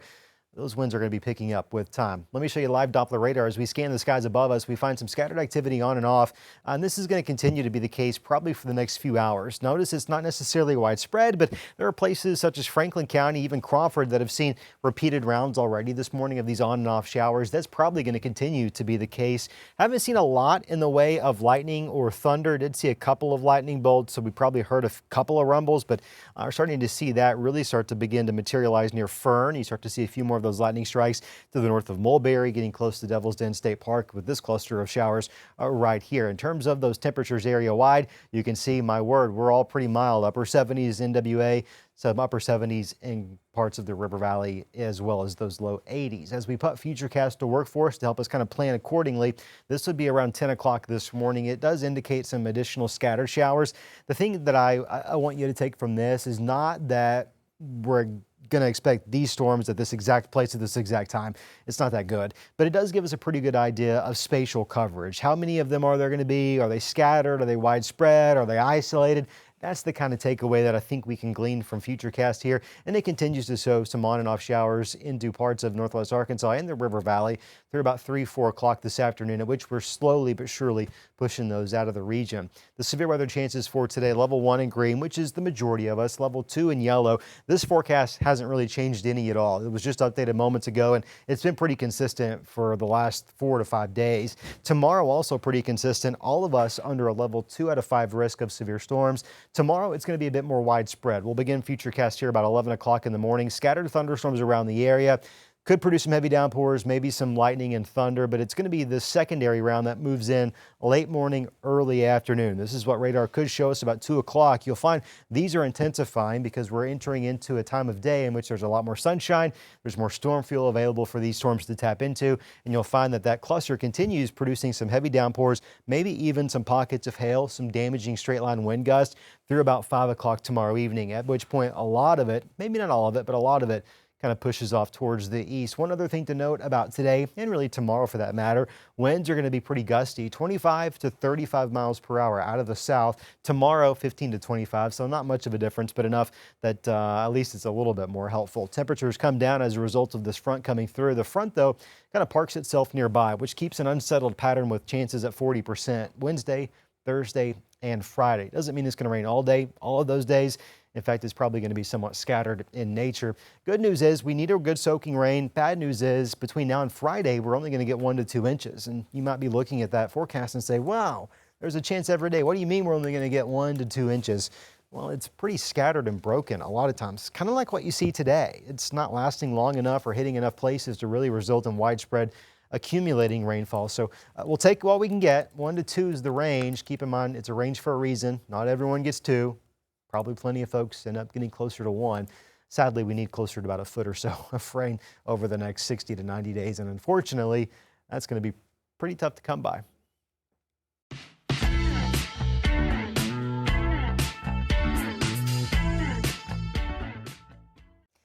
Well, hey, welcome to today's Daily Brew. Today we're talking about the 2026 Academy of Country Music Awards. Are you guys big watchers? I caught a little bit early this morning. I had to go to bed early. I know, I didn't Y'all watch know. either, but I saw on TikTok, I saw the big points. You got the highlights. Yeah, exactly. Yeah, well, Shania Twain, and it was hosted by Shania Twain. That was a big one. I think people Big fan of Shania Twain. Love You bet. her. Can't go wrong with Shania Twain. Sometimes I get embarrassment here. Like I'll think I'm alone, and I'm jamming to some 90s Shania back here, and someone will walk through, and I'm like, man, You're like, don't mind feel me. like a woman. I mean, I think even walking by would just join in. Yeah, Oh, I think yes, so. absolutely. I think so. Yeah. Icon. Like Shania. Well, we saw Ella Langley dominating the night, taking home multiple awards. We're talking Song of the Year, Single of the Year. Yeah. What else? Female Artist of the Year. She is just great. She Love was at the her right time too. Yes, yeah, that's right. That's right. All of her songs are so catchy. She just holds herself with such grace and poise. She's Yeah. the best. You know, it's a lot. And I was looking up earlier, like who won the most ever. Yeah. Brooks and Dunn, I think, is like right there behind Miranda Lambert, who had Okay. the most, like, I think 33, 35. Wow. I know, that's a lot. That is a lot. I mean, you run across a Taylor Swift or a Beyonce or a Shania Twain every now and then. She may be, you know, She could be. She could be. She's really on the rise right now. Came out with a new album. Her song "Choosing Texas." Yep. That's Yep. such a good It's one. popular. Always been stuck in my head all morning. Now I think there's a contingent of fellas out there that have created the Ellis Fellas Ellis group. Fellas, yeah. Ellis Fellas, That's yeah. right. Yep. That's right. It's big. It's big. Okay, so we've talked on the Daily Brew before and told you we're done covering the trend of 6, 7, because I don't think Joe Ellison can hear it anymore. Yeah. I'm just done with it. Yeah. Were you on board when it? I never got it, but there was this Yeah. one time where I was forecasting 67 degrees, and in the moment, I knew it was right in the peak of it too. I knew what I had done, so I was like, well, I'll just lean into it. Yeah. You know, I get angry messages from parents about that, like, oh my God, oh, now my kid, yeah. It did some numbers on social for you, though. I did some numbers. That makes me sound so cool. You can't be too hard on yourself because even the Pope Leo, getting Oh, I'm right up in- there with him, huh? Yeah. Okay, well, that's news. I mean, Scott that's a Colbert good and the level Pope. to be right there, jumping on the bandwagon. This is when a group of children were interacting there at the Vatican and so on Saturday and kind of got him to do the viral gesture. And now this video is going viral, you know, first American Pope. And There you go. he's, you know, doing things a little trendy here lately. He's leaning into what the kids are doing these days. Yeah. 6, 7. Or maybe he doesn't know what they were doing at all and just said, I guess I should just That's do what this. I'm going to choose to That's- believe. Yeah. I'm going to Yeah. choose to believe that. Yeah. He had, poor guy. I had no clue. All right, earlier this month, a humanoid robot named Stewie, take a look, he took a Southwest flight out of Vegas and scored a window seat. I don't know how, just lucky, I guess. But now they're announcing a new policy banning human-like and animal-like robots in the cabin or checked bags. And, you know, I think people might be a little bit happy about that, though. You know, I started to complain about this. And I thought, well, it probably paid for a ticket just like anyone else. But I don't know, like, yeah, turn the dude off and check him. Check Stewie under the plane. He had He's places fine. to be. Well, yeah, he can fly with all the luggage at the bottom of the plane. You see that woman? She was holding her. Her reaction necklace really like, got me. oh my She's goodness. clutching her pearls. What? There's a robot walking down the aisle right now. I would probably be alarmed if I saw it. Like, what is this? I think I would be too. I'd be very interested, but I'd definitely kick him out of his window seat. Yeah, you say I deserve the window seat, not a robot. He's getting strapped in with a seatbelt too. Oh, but it's entertaining people, bringing smiles on people's faces, so we like that. Yeah, that's All right, good. over the weekend, former NBA player Shaquille O'Neal celebrated earning his new master's degree from Louisiana State University, jokingly taking a shot at fellow NBA legend Charles Barkley. The crowd loving it. Take a listen. I think that was it. We heard it right there. Anyway, it's his arts degree, his liberal arts degree, and he delivered the commencement speech. Did you to see the what he graduates. changed his name to, though, that they had to read? What? When they called his name out, it was Shaquille, I hate Charles Barkley O'Neal. Oh, There we okay. go. Which Okay. I think was probably in some good fun, I think, Yeah. was probably the intent there. Hey, I remembered something. I don't know if we're going somewhere next. CMA's Shay Mooney of Dan and Shay, who is Van Buren, from right? here in 5 News area. He performed, the duo performed last night too. Did you watch that too? Did you do like a recap? Did they do well? I saw it on the TikTok. Yeah. Okay. Yeah. You know. That's close enough. Yeah. That's I don't enough. know if they won anything, but they performed, which is super cool. Yeah, Very and cool. they've won in the past, and we're so proud of them. Yeah. Oh I man, forgot it's that like they're right from here. Van Buren. Right here. Yeah. Homegrown talent. There we go. All right, it is 8:22 this morning. Thanks for joining us for the Daily Brew. We have more news and weather coming up. Stay with us.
Well, police are investigating a shooting that left a Fort Smith officer critically injured over the weekend. Early Sunday, police say they were investigating a group of teenagers gathered at the McClure Amp parking lot when they say the suspect, Joshua Keller, drove by and ran into a ditch. The officer began a DWI investigation. Police say Keller became argumentative and shot the officer in the neck before leading police on a chase. Now then, police say a second deadly shooting occurred when Keller crashed his truck on Interstate 540. Working to learn more about Officer Newman's condition this morning, the Fort Smith police chief describing him as a family man and a military veteran. He's been with the department a little more than a year. Now make sure you follow this story at 5newsonline.com and here streaming live on the 5 News Plus app for updates today. 8:26, a live look over Bentonville. Let's check in with Scott to get a look at traffic and weather. Good morning. Hey, good morning to you as well. We do find some rain showers rolling through parts of the area. These rain showers are going to be somewhat scattered in nature at times, starting to produce some rumbles of thunder. We'll take a closer look into these showers. This is going to be northeastern Crawford County, northwestern Franklin. This is going to be to the north of Fern, south of Winslow, or east of Winslow, I should say. Nothing severe, but you probably are going to start to hear some rumbles of thunder. And with those reds showing up, that tells us, hey, the rain could be a bit more moderate to heavy. Those windshield wipers probably are going to be needed. Some scattered activity now extending from Mulberry back towards Paris. This is all tracking off to the east, northeast. Clarksville seeing a good soaking rain. We've seen some other spotty areas from time to time. Of course, we have these showers in southern Washington County. We would expect a few more of these on and off throughout parts of the afternoon. Meanwhile, temperatures right now as you walk out the front door, upper 70s and low 80s. Not only is it warm this morning, it's very muggy as well. You'll feel it the second you step outside. 30% chance of showers and storms today with a high of 84 degrees across northwest Arkansas. Let's bump our chance up tomorrow to 70%. Likely are going to have some stronger thunderstorms as well. We're all under a level 2 out of 5 risk of severe storms for tomorrow. Most of those are going to be during the daytime, and then we'll start to see some lower rain chances Wednesday, Thursday, Friday. In the River Valley, 88, feeling like we're in the low 90s today with a 70% chance of showers and storms tomorrow as well. Again, a few of those could be strong to severe. Winds today, area-wide, 20 to 30 miles per hour. Another deep look at your forecast will continue right now on 5 News Plus. We hope you'll join us there for an extended look of tomorrow's severe weather odds, as well as how much rain we expect this week. That's streaming on your smart TVs and Apple iPhones.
Officer Kyle Newman is fighting for his life today because he responded to protect this community. A Fort Smith officer remains hospitalized after a weekend shooting. Are now focusing on. Your 5 News This Morning starts now.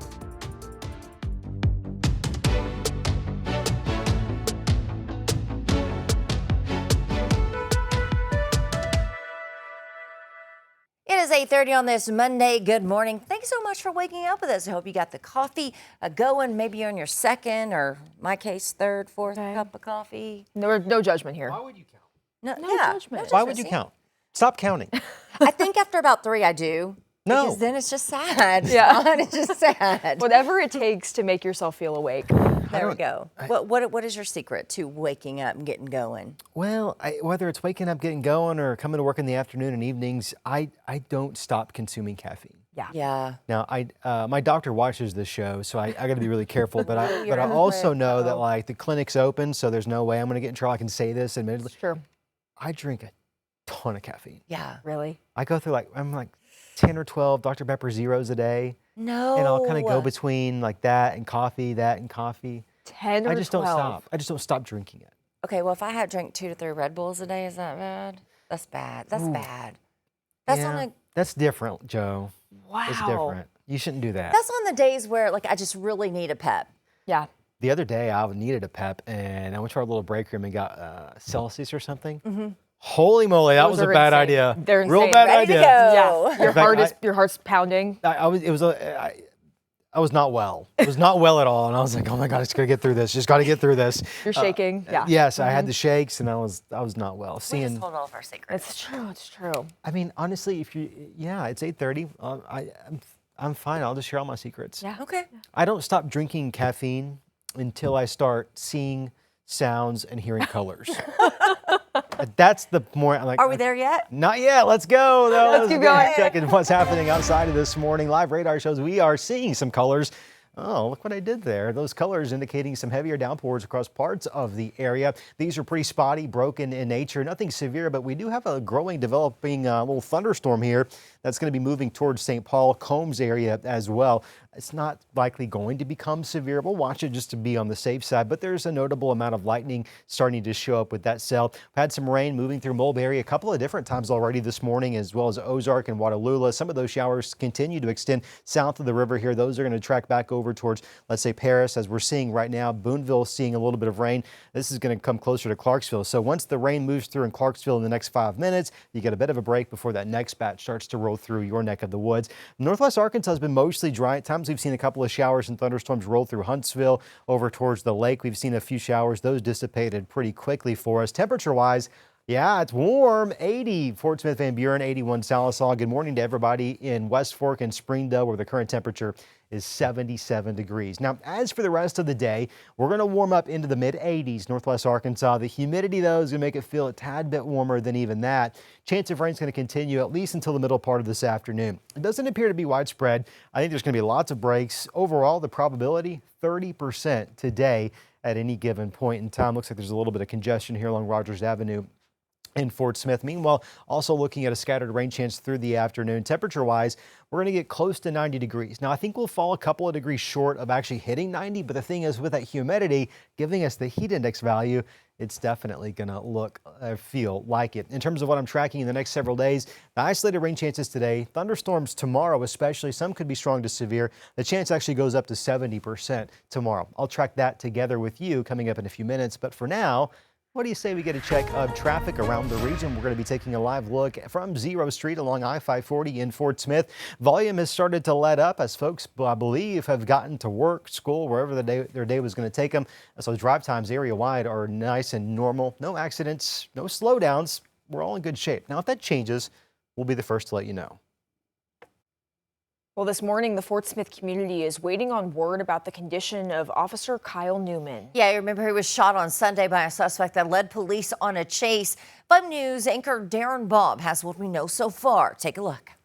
Officers responded to McClure Amphitheater just off Mazard Road early Sunday morning. At approximately 1:23 a.m., Fort Smith police officers were investigating a group of juveniles in the park area when officers observed a white pickup truck drive into a ditch nearby. Officer Kyle Newman approached that truck to check on the driver, identified as 27-year-old Joshua Keller of Fort Smith. At one point during the encounter, Keller became argumentative, re-entered the vehicle, and attempted to flee. As Officer Newman tried to detain Keller, police say he pulled a gun and shot Newman in the neck. Shot fired, shot fired. Then Officer Newman fired back at the suspect. Even after suffering a catastrophic injury, Officer Newman continued fighting and attempting to stop the threat that he was facing. That speaks directly to his bravery and to his commitment. Station, we have a gunshot wound in the face. Newman's down, Newman's down. As one officer helped Newman, others took off after Keller. Pursuit of a white Chevy pickup truck. He struck my vehicle. I'm still tank. The chase took them all the way to Interstate 540 and Grand Avenue, where Keller crashed his truck and officers approached. Shot fired! Shot fired! 4 shots fired. 540 past the Grand exit northbound. Dispatch, suspect down. Subject down to 4. Y11 station. He's been shot one time in the head.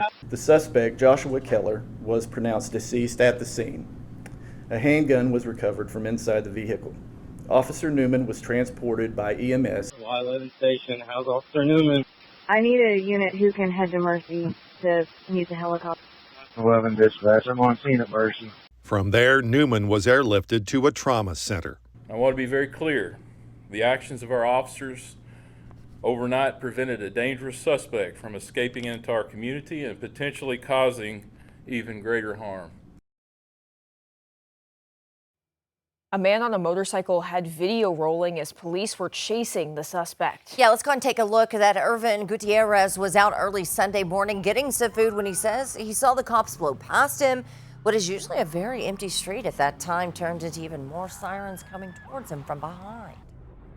As I'm watching them all pass by, about 6 officers pass by at this point, I look back and I start to notice I'm hearing sirens in my direction.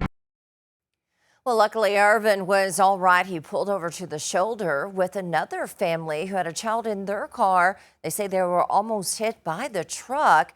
They say they waited on Rogers Avenue until they felt it was safe to start driving again. Meanwhile, this morning, we're learning more about Fort Smith officer Kyle Newman and his life at the police department. Police chief describes him as a family man. They also say he was a military veteran. Officer Newman was sworn in January 2025 after completing the police academy. He's been with Fort Smith Police just over a year, according to a Facebook post from the department. We'll continue to monitor Officer Newman's condition and track the latest on the investigation. You can always find our latest reporting right here on the free 5 News mobile app, on Smart TV, 5newsonline.com as well. All right, 8:38, taking a live look in Poto, LaFleur County. Looking good this morning. Stay with us. We'll be right back.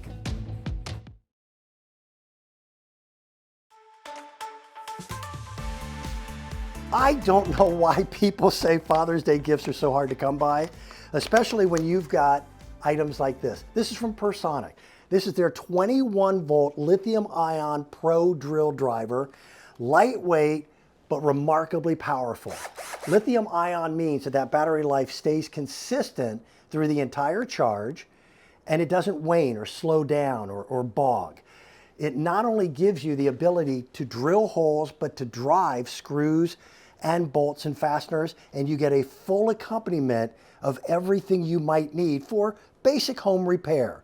There are 6 standard size drill bits, 6 standard size screwdriver bits, 9 different sockets, and this is one of my favorites. This allows you to be able to do your work around corners or around obstacles. You'll notice that's a keyless chuck. You don't need a separate tool to fasten your tool, but watch this. This allows you, even at a 90-degree angle, to be able to do your work. We've got it at a great price. $79.99 is the retail value. Our price is $59.99. That's a full 25% discount. And all you have to do is scan the QR code or check us out at shoptvdeals.com. 5 News This Morning is sponsored by Indigo Sky Casino, Jerry Neal's Barbecue, and Tucker's Furniture.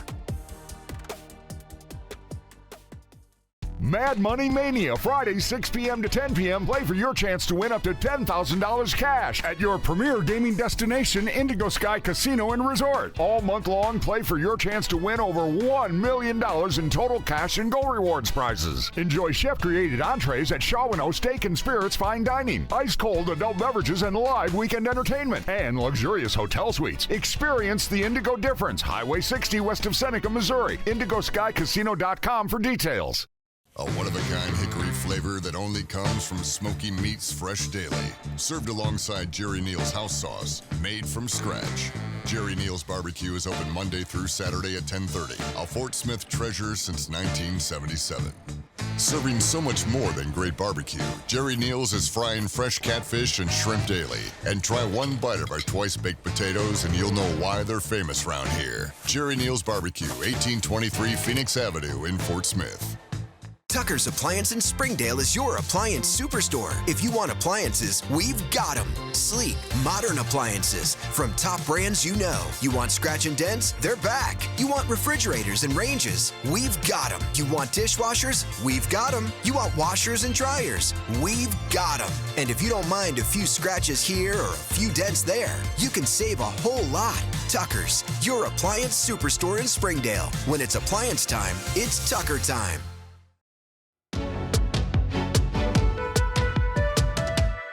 Well, this Friday, CBS News Radio will sign off after nearly a century on the air. Hundreds of millions of listeners have tuned in over the decades to an organization that has helped invent broadcast news. Bradley Blackburn sat down with familiar voices to look back and listen. Good morning, I'm Steve Kathan. The voices of Steve Kathan and Deborah Rodriguez New Iranian attacks are familiar for millions of listeners. Part of the CBS News radio team that's on 24 hours a day, 7 days a week. I've always thought that it's so important to get a thorough message out to listeners. It's an American institution. I mean, it's a place where broadcast journalism was born. For more than 15 years, Kathan has anchored the World News Roundup, the longest-running network newscast in history. Just that sort of linkage makes you want to lift your game up. The first roundup aired in 1938. This is Bob Trout speaking to you from New York, opening Columbia's shortwave transatlantic program. And through World War II, CBS News Radio, led by Edward R. Murrow, became vital for the nation. Hello, America. This is Edward Murrow speaking from London. There were more German planes over the coast of Britain today than at any time since the war began. You didn't work for Murrow if you couldn't write well. Former CBS News anchor Dan Rather grew up listening to those broadcasts. CBS Radio should be remembered for becoming a national institution. Very important to the development of news other than newspapers. We're out there covering the war in Iran right now. What's going on there? What's happening in the Strait of Hormuz? Dustin Gervais manages CBS News Radio today. We went to the old newsroom where Walter Cronkite once anchored. This wall was the map that was behind Walter Cronkite when he was doing broadcasts. And radio correspondents used typewriters and reel-to-reel tape to report history. This morning, divers taken to the scene by another mini-submarine. What we do here at CBS has continued from when we started in the 20s to today. A couple of presidential inaugurations along the way. People visits. Yeah. I remember doing a bunch of those. For journalists who've covered it all, their own sign-off is a defining moment. I think the heart and soul of an era in news telling is going to be lost. You think about people who have done it previously and the history behind it all, it's been a real honor. The voices, delivering the news. I'm Peter King. I'm Wendy Gillette. I'm Jennifer Kuiper. Leaving their own legacy. I'm Allison Keyes. I'm Christopher Cruz. I'm Cammie McCormick. I'm Stacey Lynn. I'm Michael Wallace. I'm Linda Kenyon. This is CBS News. Bradley Blackburn, CBS News, New York. Time now is 8:44. Let's get a check of traffic across the area. Still no major accidents on the interstates or the highways. Some secondary roads, of course, could be impacted. Here locally, Y540 at 0 Street shows everyone's up to speed, moving nicely both north and southbound here. When it comes to the weather forecast, it's mild. You can see some of that sunshine trying to break through here at the Marshals Museum. Overall, we're going to see more clouds than sunshine today. 80 degrees currently, Fort Smith. Temperatures are feeling much warmer though because, well, it's the humidity. It gives us a heat index, or it feels like, of 84 degrees. A warm start to the day. 77 in Fayetteville, feeling like it's 79 degrees. These dew points in the 70s, that's some really tropical air. And it's going to be here for a little bit longer. That's also fueling some scattered thunderstorms rolling through the area this morning. We continue to see the bulk of this activity in the River Valley, although we do have a stronger thunderstorm getting ready to move into parts of Madison County. We can take a look at those temperatures overlaid there. And what I'm going to do is zoom into that thunderstorm. And what we're going to find is, yeah, it's not severe, but there's a fair amount of lightning currently near White Rock Mountain. You got some of that lightning near Artist Point, and that's going to continue tracking north and east into portions of Madison County near Combs, perhaps coming close to St. Paul. With that said, Futurecast does indicate we'll see some additional showers and thunderstorms today, a lot of which are probably going to be isolated to widely scattered in nature, meaning it's not going to be widespread enough that everyone is guaranteed rain today. Tomorrow, better opportunities for sure. But for today, you're looking at somewhat scattered activity through the early part of the afternoon. Second half of the day, likely going to be a little bit better for us. We are watching for some severe weather today. The odds are level 1 out of 5 in terms of severity. It does bump up to level 2 across portions of Benton, Adair, and Delaware counties. A far sliver of northwestern Washington County also included. Tomorrow, with increased coverage, better parameters for some severe storms, is going to come a level 2 risk area-wide for all of us. What type of hazards, you ask? Gusty winds, damaging winds up to 60 miles per hour, perhaps some hail up to quarter size, which is about 1 inch in diameter. That's going to be our main concern tomorrow.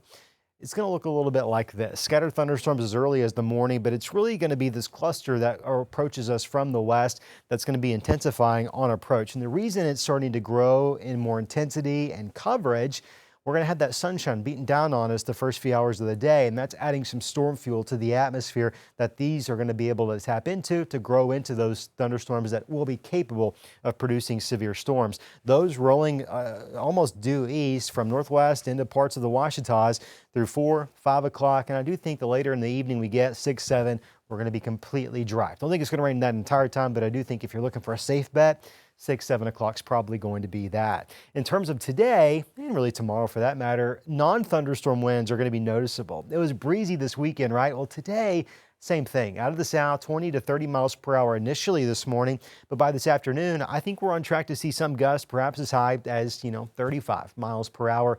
A breezy day nonetheless. You'll find temperatures are coming down tomorrow. We'll go from 84 today to 75 in northwest Arkansas. That's the cloud cover, the rain. And then behind that front will be in the low 70s Wednesday before we start to see some more sunshine break through Thursday, Friday, helping us to warm into the mid 70s. By this upcoming weekend, it's never too early to look at the weekend forecast. Looks to be warm again, back in the low 80s in the River Valley. Our 7-day forecast takes us to 88 degrees today. 81 tomorrow, 70% chance of those rain showers, even some strong thunderstorms. By Wednesday, we're not totally done. We'll continue to see a somewhat unsettled weather pattern area-wide Wednesday, Thursday, Friday. Those chances, though, are lower. So any one day, no one's guaranteed to see rain, although I think several probably will. When you add it all up between now and Friday, we're only looking at 1 to 2 inches of rain. And that really speaks to how scattered a lot of this is probably going to be, the exception being tomorrow. That's a check of your forecast, which means it's now time to get a check of sports with Kyle Marshak.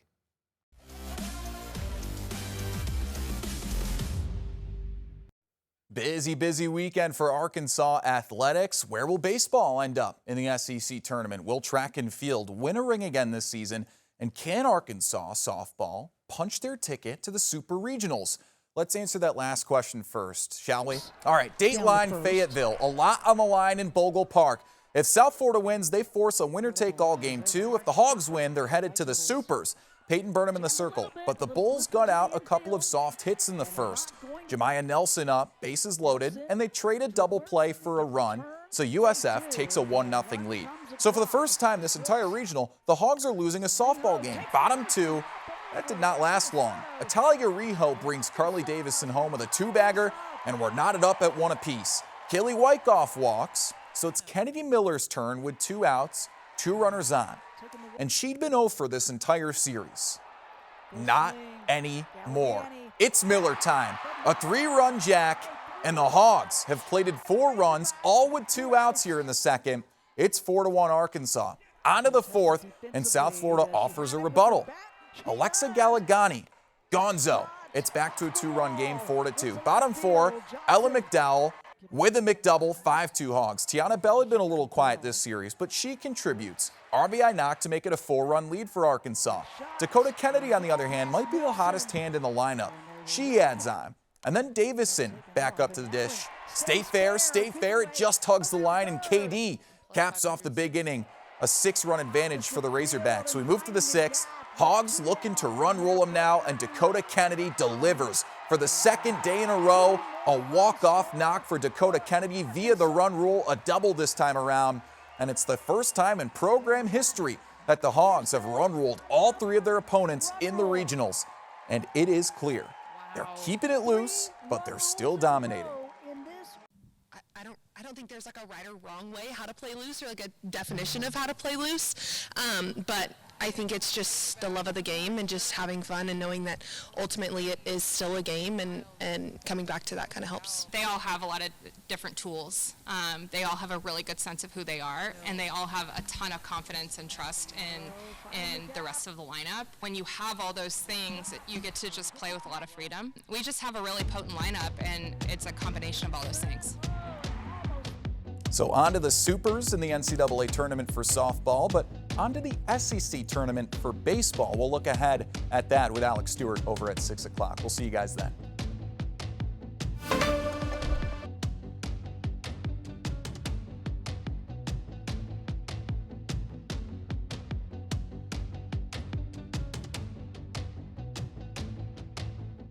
Five News This Morning is sponsored by Indigo Sky Casino, Jerry Neal's Barbecue, and Tucker's Furniture. Mad Money Mania, Friday, 6 p.m. to 10 p.m. Play for your chance to win up to $10,000 cash at your premier gaming destination, Indigo Sky Casino and Resort. All month long, play for your chance to win over $1 million in total cash and gold rewards prizes. Enjoy chef-created entrees at Shawano Steak and Spirits Fine Dining, ice-cold adult beverages and live weekend entertainment, and luxurious hotel suites. Experience the Indigo difference. Highway 60 west of Seneca, Missouri. IndigoSkyCasino.com for details. A one-of-a-kind hickory flavor that only comes from Smoky Meats Fresh Daily. Served alongside Jerry Neal's house sauce, made from scratch. Jerry Neal's Barbecue is open Monday through Saturday at 10:30. A Fort Smith treasure since 1977. Serving so much more than great barbecue, Jerry Neal's is frying fresh catfish and shrimp daily. And try one bite of our twice-baked potatoes and you'll know why they're famous around here. Jerry Neal's Barbecue, 1823 Phoenix Avenue in Fort Smith. Tucker's Appliance in Springdale is your appliance superstore. If you want appliances, we've got them. Sleek, modern appliances from top brands you know. You want scratch and dents? They're back. You want refrigerators and ranges? We've got them. You want dishwashers? We've got them. You want washers and dryers? We've got them. And if you don't mind a few scratches here or a few dents there, you can save a whole lot. Tucker's, your appliance superstore in Springdale. When it's appliance time, it's Tucker time.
Police are investigating a shooting that left a Fort Smith officer critically injured over the weekend.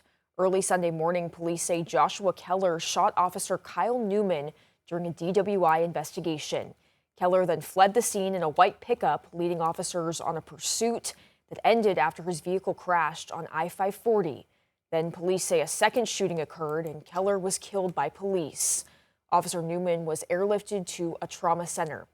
The Fort Smith Police Chief describes Officer Newman as a family man and a military veteran.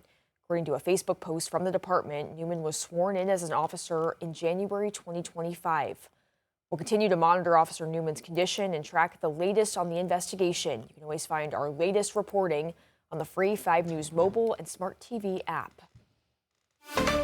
Hey, good morning, everybody. It's currently 8:55, almost 8:56. You're looking live in Fayetteville this morning over the Fulbright Expressway. Clouds are going to be with us all day long, and in some locations, those clouds producing some showers and now thunderstorms. Meanwhile, it's a warm start to the day. All of us in the 70s, if not the 80s. And we're only going to get warmer from there as we take a closer look at this one thunderstorm that's now moving into parts of southeastern Washington County. A fair amount of lightning, thus you're hearing some thunder in the Boston Mountains. That's going to continue tracking east-northeast. In terms of additional showers and storms, that's going to be possible into this afternoon. They're likely to stay somewhat scattered. Your chance of rain today is about 30%. Now tomorrow, it's a little bit higher, up to 70% of showers and thunderstorms. A few of those also have the potential to be severe.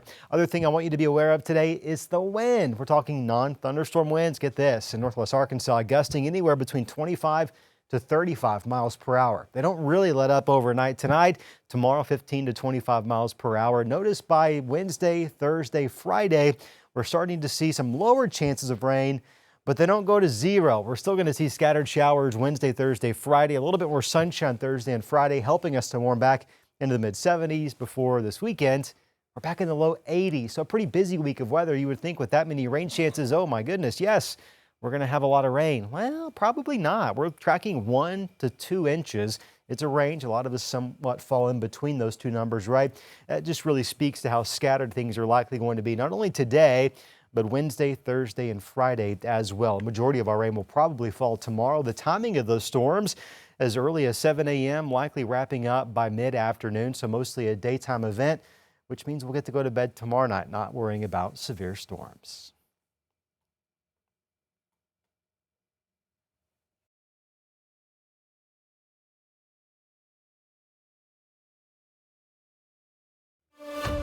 All right, anytime those summer festivals will be underway, the farmers market's already underway. This one was the ranchers market over the weekend there at Pinnacle Point. Yeah, it's a farmers market style event featuring handmade items, baked goods, other local vendors.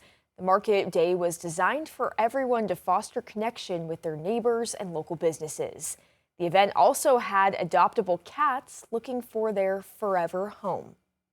We do take in a lot of homeless cats when we have the space and then turn around and adopt them right back out.